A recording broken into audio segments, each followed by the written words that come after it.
بەهۆی ئیهمالکردنی قورئانی پیرۆزەوە، بەهۆی خەمساردی ئێمەوە لە بەرامبەر قورئانی پیرۆزدا، هەم لە خوێندنەوەی، هەم لە کردەوە پێکردنی، هەم لە گوێگرتنی خۆمان مەحروم کردووە زۆرێکمان لە ئەم خێر و بەرەکەتە گەورەی کە پێغەمبەری خوا صلی الله علیه وسلم بۆمانی باس کردووە لە ڕۆژی قیامەتە قورئانی پیرۆز تکا و شەفاعەتمان بۆ دەکات.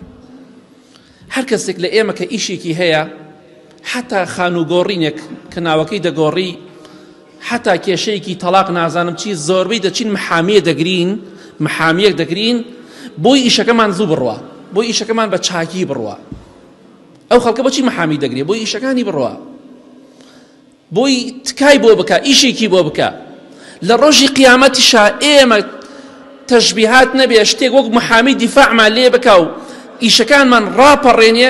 یەکێک لەوانە قورئانی پیرۆز. پێت خۆشە لە قیامەت قورئانی پیرۆز دیفاع لێ بکە؟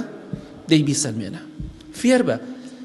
خەڵکی وا دەزانن 6 ساڵی قورئانی لەبەر کردووە، لە 70 ساڵی تۆ ناتوانی گوێشی لێ بگری؟ ئێ نازانی خۆ دەتوانی گوێ لێ بگری لە جاتی گۆرانێکە، لە جاتی فلیمەکە. خۆشەویستی خوا فەرمێ صلی الله عليه وسلم لە حەدیثێکی صحیح مسلمدا: اقرأوا القرآن فإنه يأتي يوم القيامة شفيعا لأصحابه. قرآن بخوێنن، ئەوشی نازانی با گوێ لێ بگرێ، چونکە لە ڕۆژی قیامەتە قورئانی پیرۆز دێت تکا و شەفاعەت بۆ ئەو کەسانە دەکا کە لە دنیادا خوێندویانەتەوە، گوێیان لێگرتووە و کردەوەشیان پێکردووە. جا پێت خۆشە قورئان شەفاعەت بۆ بکە؟ فەرموو. ئیمامی عوسمان ڕەزا و ڕەحمەتی خوای لێ بێ دەفەرمێ: لو طهرت قلوبكم ما شبعتم من كلام ربكم ما شبعتم. والله ئەگەر دڵەکانتان خاوێن و پاک بێ، ئەگەر ئیمانی ڕاستەقینەی تێدا بێ، والله قەت تێر ناخۆن لە قورئانی پیرۆز. کاتێک کە شەهیدی دەکەن ئیمامی عوسمان ڕەزای خوا لێ بێ قورئانەکەی بەدەستەوەیە.